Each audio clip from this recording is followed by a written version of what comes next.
There's a quiet truth successful people don't advertise. Their lives are not built on grand gestures, but on small vows kept daily. No spotlight, no drama, just rhythm. You can feel it when you watch them up close. Their mornings don't crash into them. They shape the first hour like wet clay. Their attention isn't a public square. It's a garden with a gate. And their ambition isn't frantic. It's precise, almost gentle, like someone tuning an instrument before the performance. History keeps whispering the same lesson through different mouths. Benjamin Franklin tracked his habits every day, not to impress anyone, but to hold himself to a standard in private. Seneca warned that we don't have a short life, we just waste much of it, and time, once spent, never returns. Florence Nightingale quietly used measurement and routine to save lives when others were still arguing. Her discipline wasn't loud, it was effective. Success is not luck wearing a nice suit. It's 1,000 small choices that protect what matters and cut what doesn't. And when you stack those choices, you build something rare, a life you can trust. So let's step into the 7 habits that make that life possible, starting where all durable success begins, with the body that carries it. 1. Exercise and health. There's something almost ancient about the way success begins in the body, before strategy, before ambition, before big plans and bold dreams. There is the engine. And people forget that. They try to build a sharp mind on a tired body, disciplined habits on unstable energy, and long-term success on short-term fuel. It never holds. Every truly successful person, from generals to scientists to artists to entrepreneurs, eventually reaches the same realization. If the body collapses, everything collapses. Think of Theodore Roosevelt in his youth, sick, weak, constantly struggling to breathe. Doctors told him to avoid exertion. He disagreed. He built his body through deliberate physical challenge, slowly transforming weakness into power. Years later, when diplomats described him, they didn't speak of his illness. They spoke of his unstoppable presence, the energy that filled every room he walked into. Roosevelt didn't just exercise, he rebuilt the foundation his entire character would stand on. That's what health does. It creates a person who can carry weight, not just physical weight, but emotional weight, intellectual weight, the weight of ambition. Your energy is not random. It's not a mystery. It responds to the inputs you give it. When you move, the body wakes the mind. When you sweat, the nervous system recalibrates. When you push your limits, gently or fiercely, you send a message to your brain. We are alive, and we are capable. That message is fuel. It leaks into the way you speak, the way you work, the way you make decisions. Even your discipline rises because discipline is easier when your brain has oxygen, when your system is not fighting its own exhaustion. Successful people don't think of exercise as a chore. They think of it as maintenance, like sharpening a blade. You don't sharpen a blade because it's dull today. You sharpen it so it won't be dull tomorrow. Health works the same way. When you skip movement, skip sunlight, skip hydration, skip rest, the dullness creeps in quietly. Your thoughts get heavier, your emotions get louder, your patience shrinks, your ambition becomes foggy, and you begin telling yourself stories like, "I'm unmotivated," or "I'm overwhelmed," when in reality, your body is simply asking for fuel. You don't need to be an athlete. Successful people rarely chase extremes, they chase consistency. A 30-minute walk every day beats a 3-hour workout once a week. 10 push-ups done daily beat 30 done once in a blue moon. Regular sleep beats heroic all-nighters. Sunlight in the morning beats pills in the afternoon. The body responds to rhythm, not to drama. And that rhythm becomes the quiet heartbeat of your success. There's also a deeper layer, one most people overlook. When you take care of your physical health, you build self-trust. Every time you move when you said you'd move, rest when you said you'd rest, feed yourself real food when you're tempted to numb yourself, you earn evidence. Evidence that you don't abandon yourself. Evidence that you follow through. Evidence that you can carry your own life with two hands. Self-trust built in the body travels into every room of your day. And there's something else. Clarity. Physical movement clears mental fog faster than motivation ever will. Many leaders throughout history walked as their primary thinking tool. Charles Darwin walked daily on his thinking path. Beethoven took long walks to spark ideas. Nikola Tesla paced through forests to organize thoughts. Movement creates order inside the chaos of the mind. Your brain processes differently when your body is in motion. Problems shrink, solutions expand, and worries soften. Health also protects you from invisible dangers: burnout, emotional flooding, decision fatigue. When your body is steady, your emotions stabilize. When your energy is strong, your resilience is stronger. You become less reactive, more intentional, more present. The world doesn't knock you off balance as easily. This is why successful people treat health as non-negotiable. They know that everything else depends on it: their relationships, their work, their creativity, their courage. And maybe this is the hardest truth. Your dreams require a body that can survive the journey. You can't build something extraordinary on a foundation that keeps cracking, and you deserve more than survival. You deserve a life led with strength, not dragged with exhaustion. So start where you are. Start small, start gently, but start. Walk, stretch, breathe, hydrate, sleep with intention. Eat like someone who cares about their future self. Treat your body as the vessel carrying your destiny, not the obstacle standing in its way. And watch how the rest of your life slowly reorganizes itself around this one simple truth. When your body rises, everything rises with it. 2. Continuous learning. There's a moment in every successful life when a person realizes that the world won't slow down for them.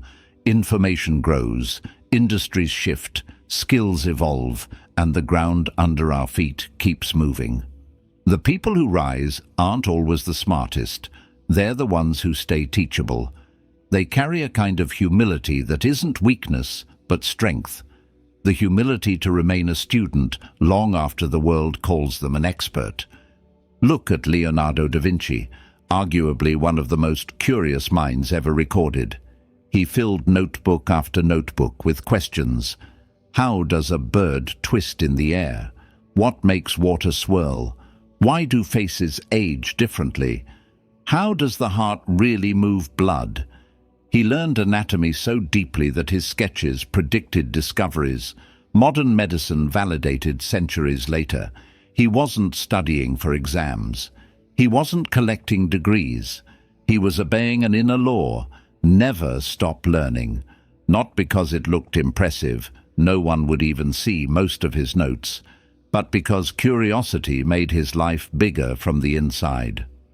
Marie Curie, too, spent endless nights hunched over glowing minerals, learning from failure after failure, mistake after mistake. She didn't chase titles, she chased understanding, and understanding is what rewarded her with 2 Nobel Prizes in 2 different sciences, something no one has achieved since. Continuous learning didn't just give her knowledge, it gave her endurance. It taught her how to outlast discouragement, how to interpret frustration, how to move through uncertainty with a scientist's calm. Learning is not about intelligence, it is about momentum, a willingness to keep expanding, keep asking, keep noticing. That mindset creates a person who is difficult to limit because their growth is not tied to circumstance. It's tied to curiosity, and curiosity is renewable.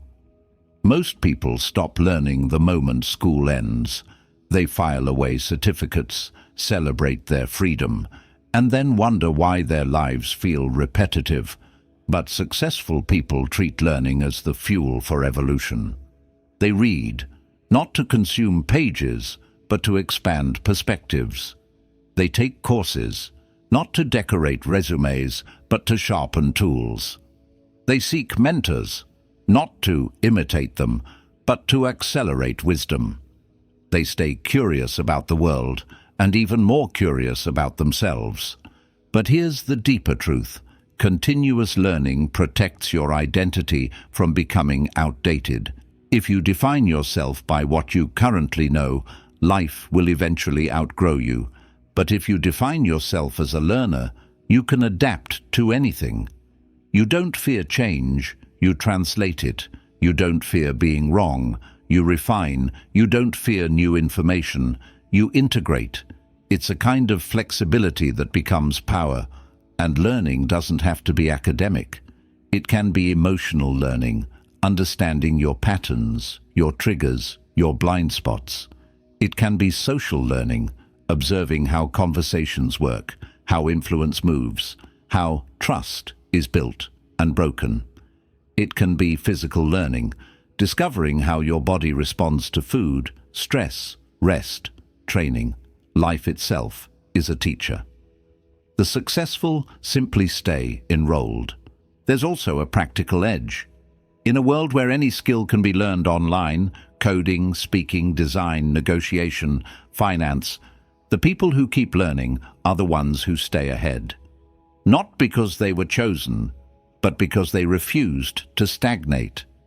They see the mind as their greatest asset and treat it like one, feeding it, challenging it, exposing it to new inputs, stretching it beyond comfort. When you learn consistently, something beautiful happens. You become harder to replace. You carry depth where others carry repetition. You notice connections others overlook. You solve problems others avoid. And slowly, your value compounds like interest in a bank account. Continuous learning also brings confidence. Not loud confidence, but quiet, earned confidence. The kind that says, I can figure things out. That belief is oxygen when life gets complicated. When you don't know what to do next, you know you can learn what to do next. And that removes fear from your path. So make learning a lifestyle. Read a page instead of scrolling a feed. Watch a lecture while others chase gossip. Ask questions instead of pretending to know. Challenge your assumptions. Learn from people older than you, younger than you, different from you. Let curiosity reopen doors you forgot existed. Because when you stay a student, you stay in motion, and everything you want lives on the other side of motion. 3. Daily routine and discipline. There's a rhythm inside every successful life, and once you hear it, you can't unhear it. It's steady, almost invisible from the outside, like the quiet ticking of a clock in a room full of noise. People think success is built on motivation, bursts of inspiration, or flashes of genius. But the people who actually rise understand something far simpler, far less glamorous, and far more powerful. You become what you repeat. Think of Marcus Aurelius, ruling an empire while writing notes to himself before dawn. Not sweeping speeches, not grand philosophies meant for the world, just small reminders. At dawn, when you wake, tell yourself. These weren't motivational quotes. They were anchors, rituals, a private routine to keep his mind steady while holding one of the most demanding roles in history. Even as wars raged and politics burned around him, he kept a rhythm. Write, reflect, observe, act. Repetition gave him clarity. Clarity gave him strength. Or consider Nikola Tesla. His days were structured almost to the minute. Long walks, deep work, measured hours of rest. He wasn't chasing chaos. He was negotiating with his own mind. He knew that creativity appears more reliably when the conditions are stable. His routine wasn't about controlling life, it was about controlling the energy he brought to it. And then there's the quieter example of Agatha Christie. She didn't wait for inspiration. She wrote daily, even on ordinary afternoons, even when nothing felt magical. Her discipline produced over 60 novels and some of the most memorable mysteries in history. She mastered routine, and routine carried her through the parts of the journey that inspiration never would. This is the part most people misunderstand. Discipline is not about feeling strong, it's about feeling structured. No athlete becomes world-class by training when they feel inspired. No author finishes a book by writing only when the stars align. No entrepreneur builds a vision by working only on good days. Success grows out of habits that don't ask how you feel before they begin. A daily routine is not a prison, it's scaffolding. It holds you up on days when your emotions shake. It turns chaos into direction, noise into order, overwhelm into sequence. When you build a routine, you're not limiting your freedom. You're creating bandwidth for it. Successful people design their days like architects. They know that a scattered day produces a scattered life, and a disciplined day produces a powerful one. Their routines always include a few non-negotiables: movement to wake the body, planning to aim the mind, focused work that moves the mission forward, and moments of stillness that prevent burnout before it arrives. These aren't dramatic habits, they're quiet commitments. And here's the beautiful paradox. The stronger your routine, the fewer decisions you have to make. Decision fatigue drains more energy than work. When your day has a rhythm, wake, move, focus, reflect. You save your mental strength for the tasks that matter. You stop wasting your power on "should I start?" and instead invest it into "what's next?" Routine also builds identity. Each day you show up, even for 10 minutes, you collect evidence. I am someone who follows through. That evidence becomes confidence, that confidence becomes momentum, and momentum becomes achievement.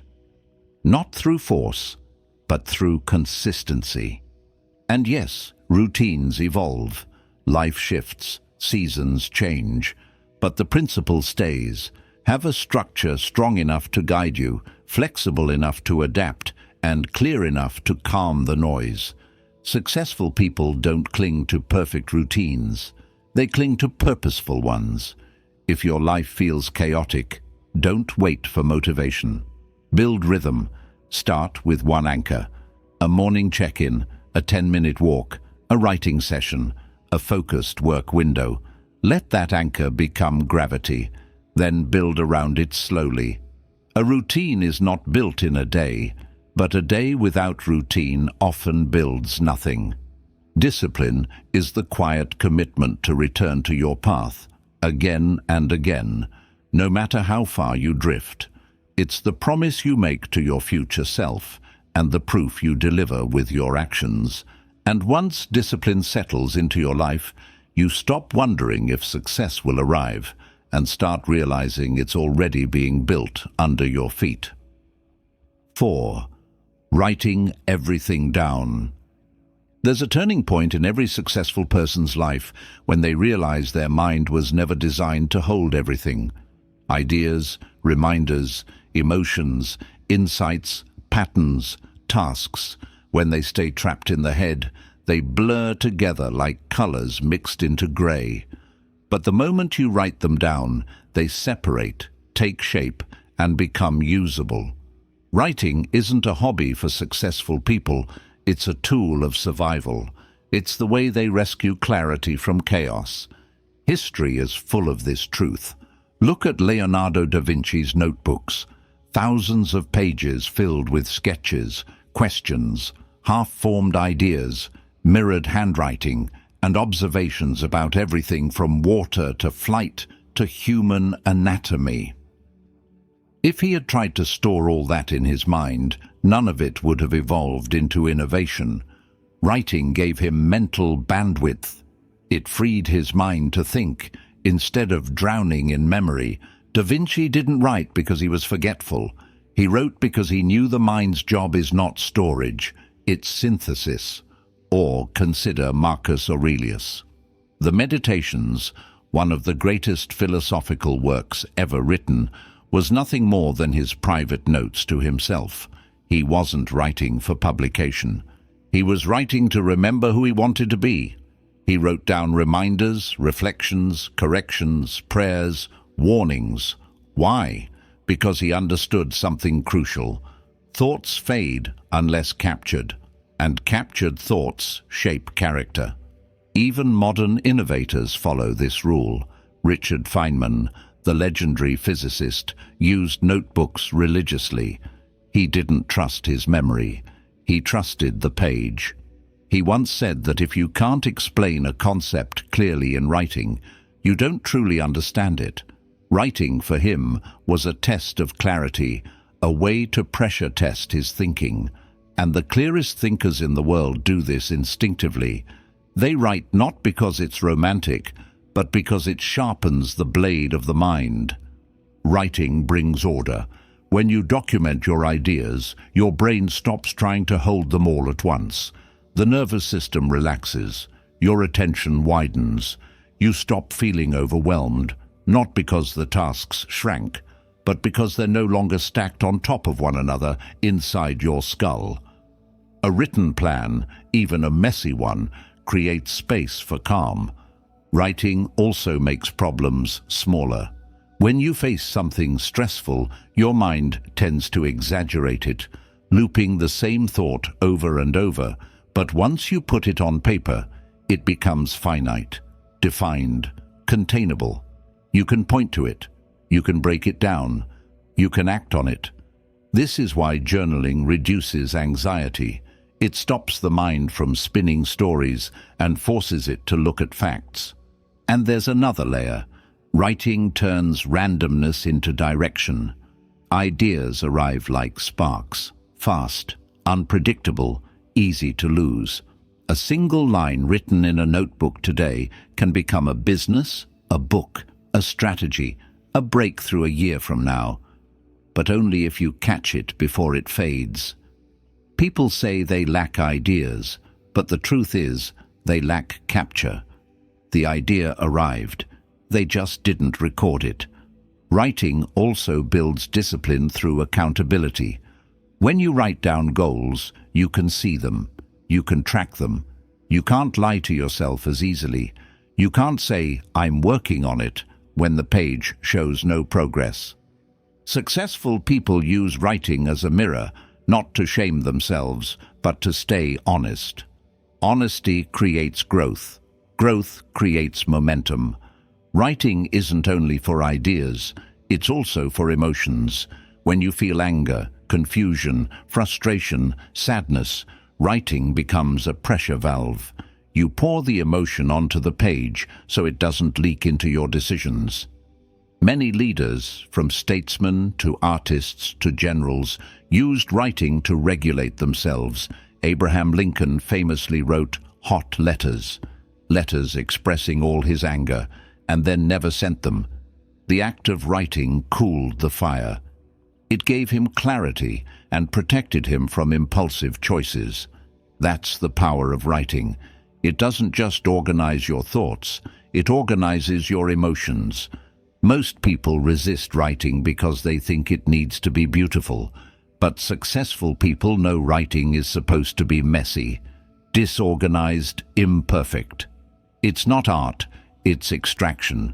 You write to get thoughts out of your mind, not to perform with them. A single sentence written in plain language can change your entire week. A list of priorities scribbled on a piece of paper can remove hours of confusion. A 3-line reflection at night can solve a problem you've been wrestling with for months.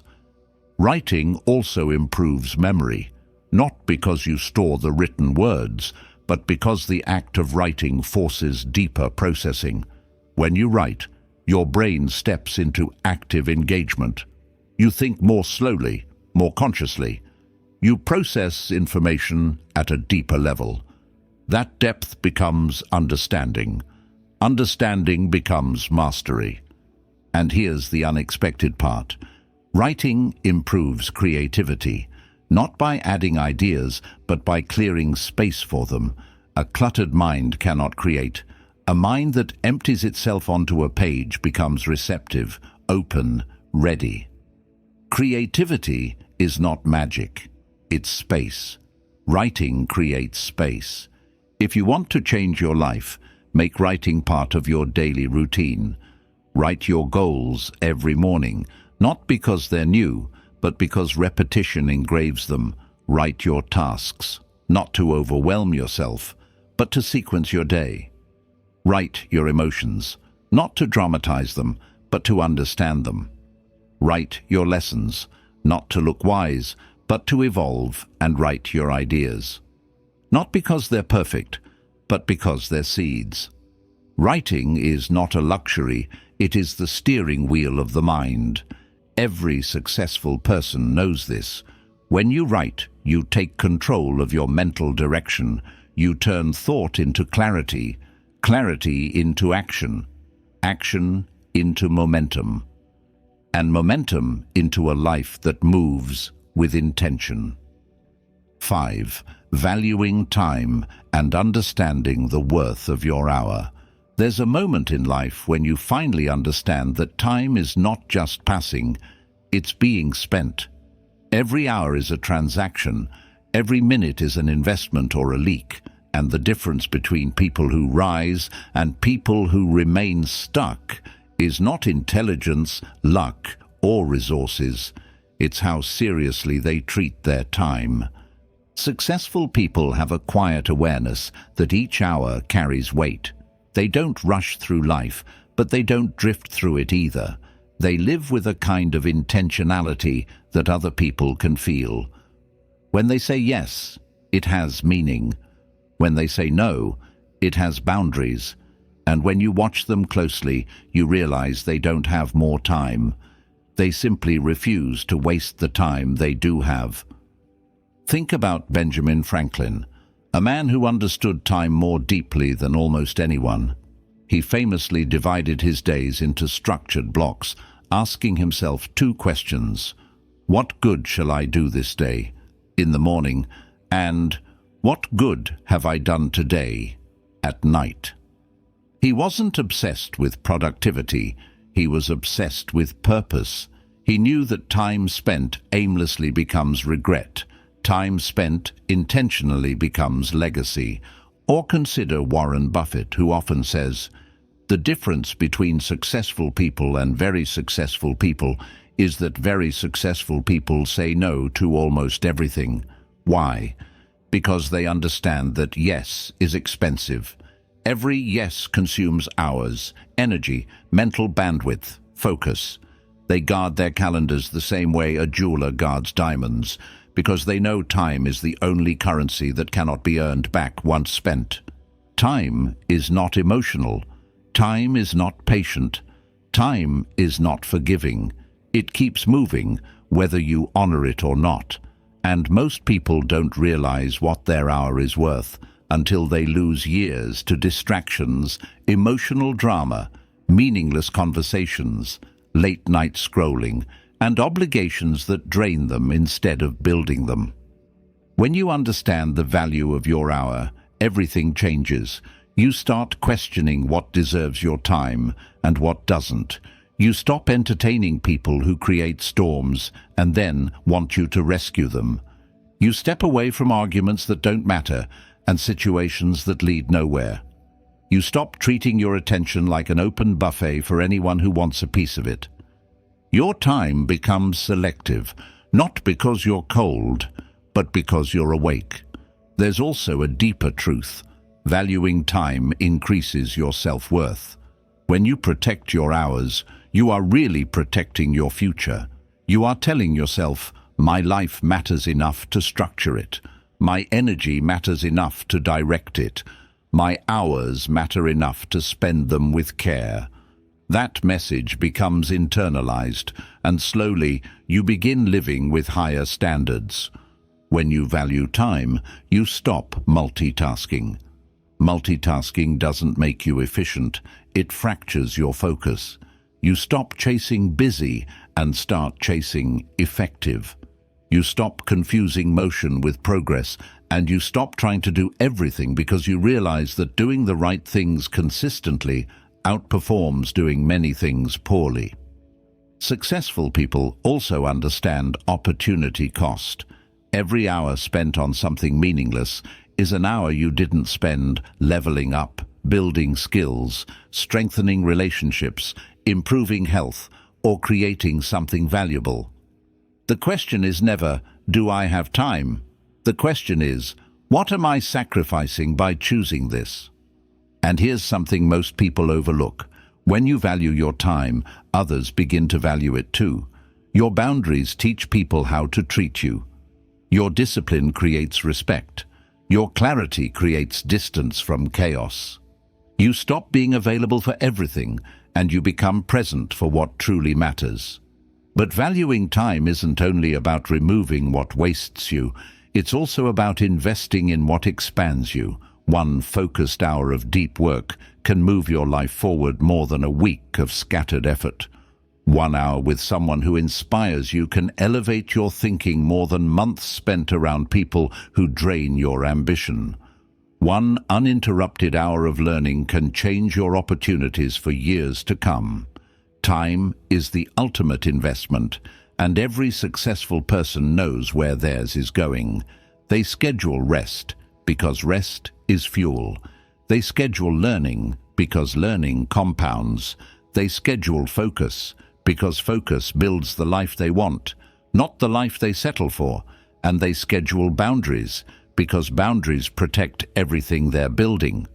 If you want your life to rise, start valuing your hours the way successful people do, with intention, clarity, and courage. Every dream you have depends on the hours you are willing to dedicate to it.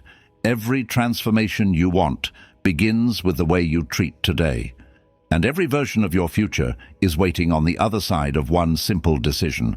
Stop wasting time on what doesn't matter and start spending it on what does. 6.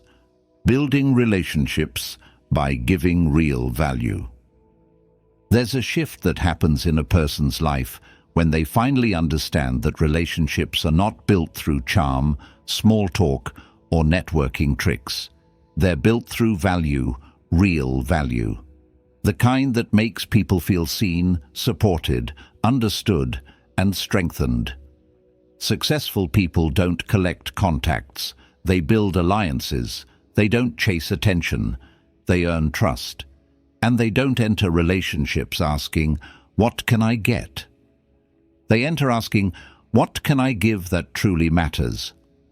This idea isn't new. History is full of people who rose because they knew how to create value for others.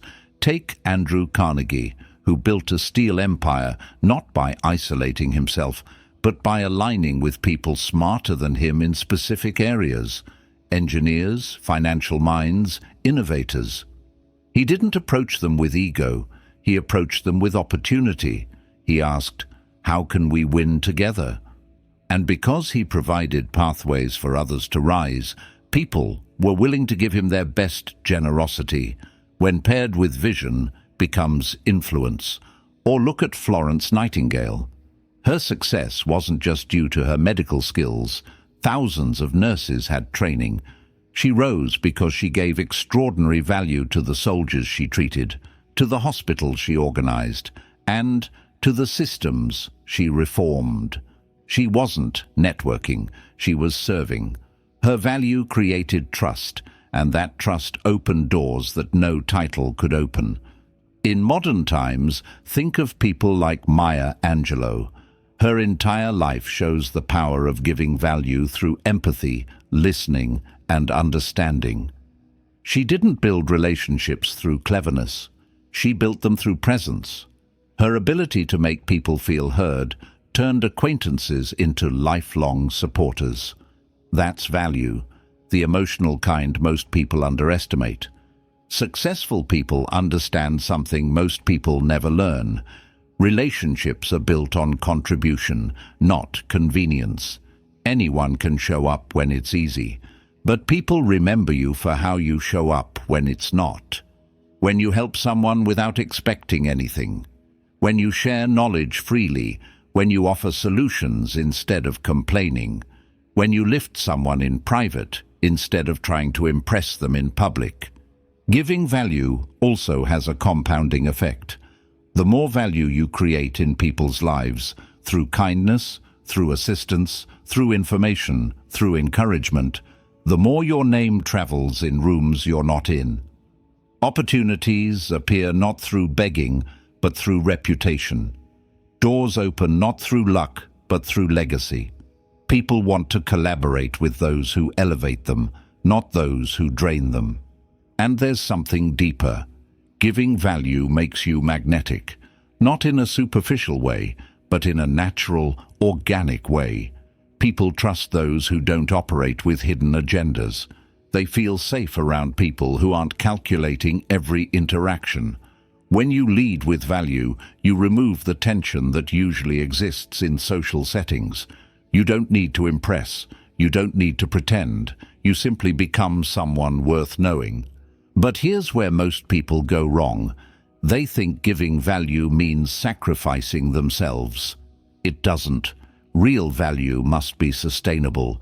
You give from fullness, not from depletion.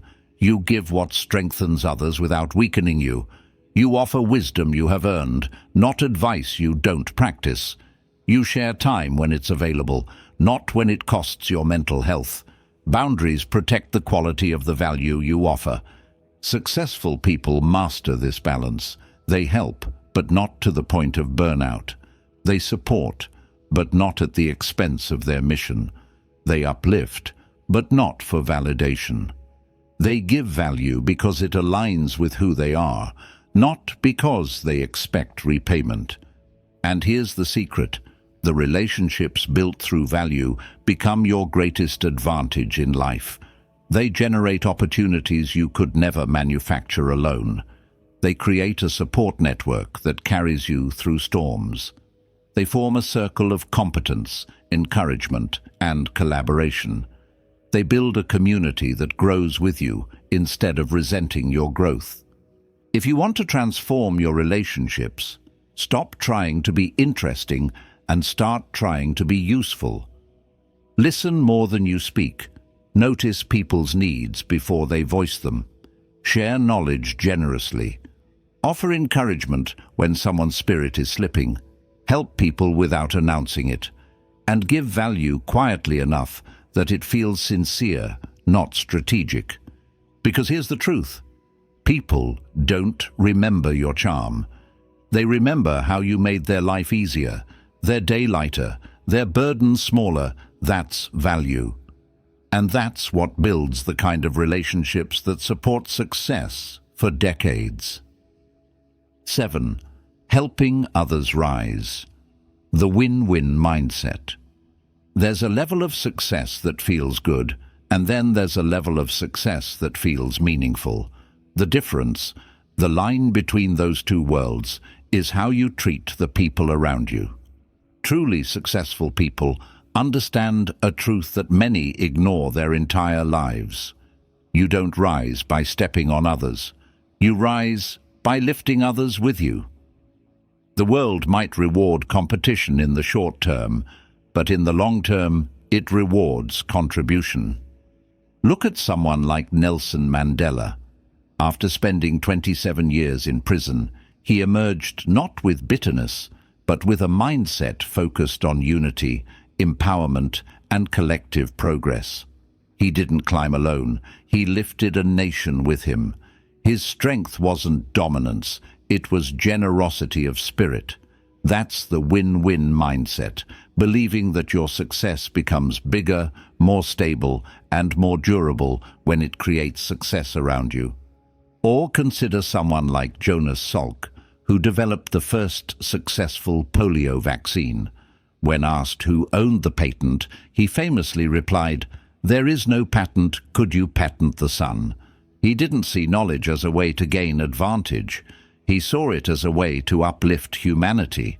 His discovery helped millions, and though he never became a billionaire, his impact became priceless. That's what happens when you let your winds spread outward, instead of locking them away.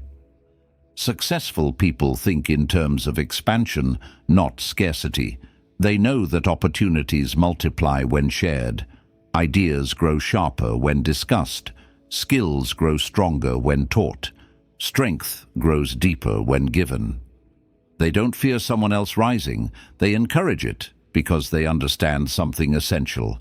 A rising tide lifts all boats. When the people around you grow, your world becomes richer, emotionally, intellectually, socially, and even financially. There's a scientific layer too.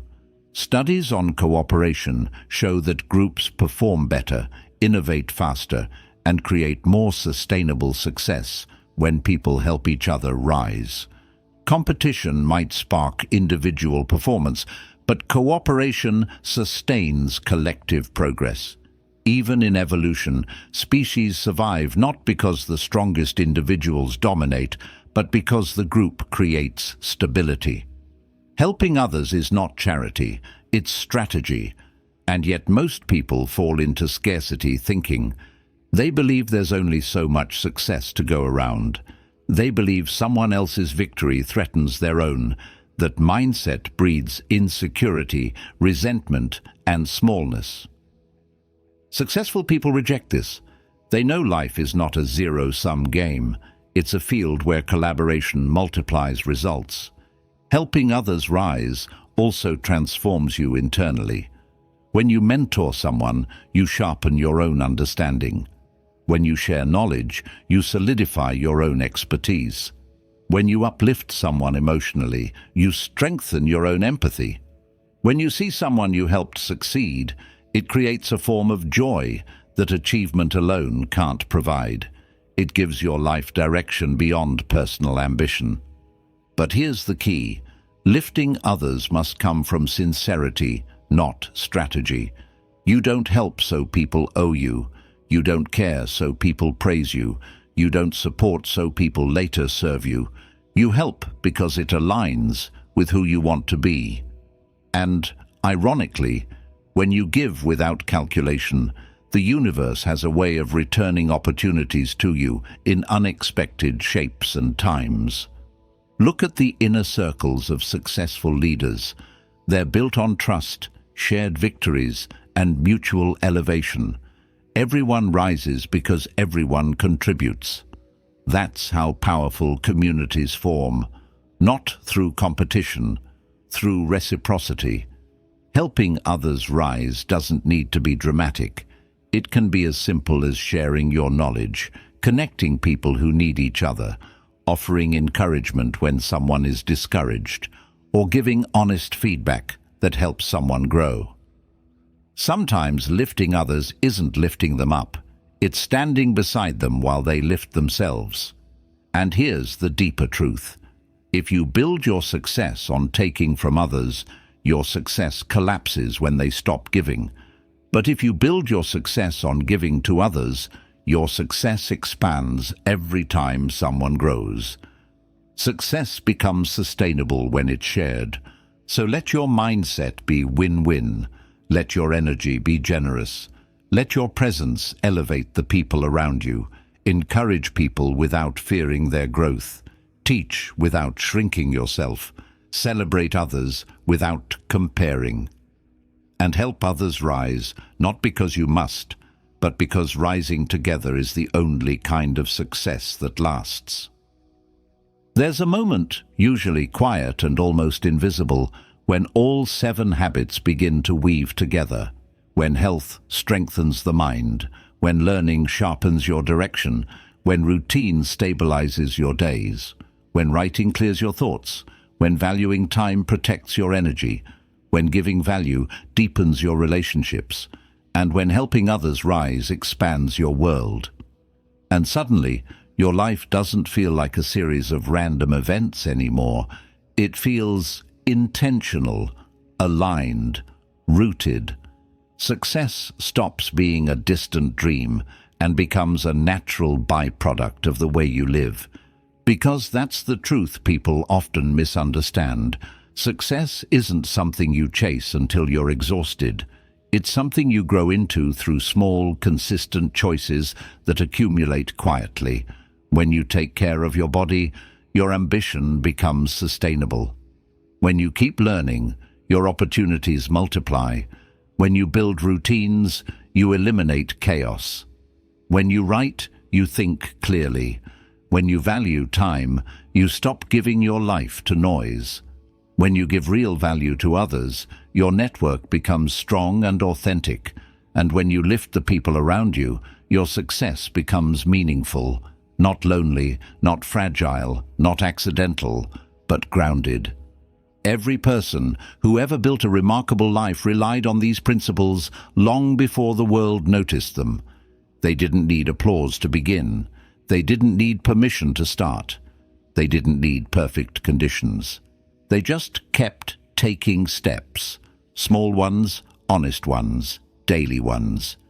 You don't need to reinvent yourself overnight. You don't need to transform in a week. You only need to choose one habit today that moves you forward. One act of care for your body. One page of learning. One written line. One protected hour. One genuine gesture. One person you uplift. That's how momentum begins. That's how transformation grows. That's how success becomes your default, not your fantasy. And maybe the most powerful truth of all is this. If you live these habits long enough, you stop chasing success, and success starts chasing you.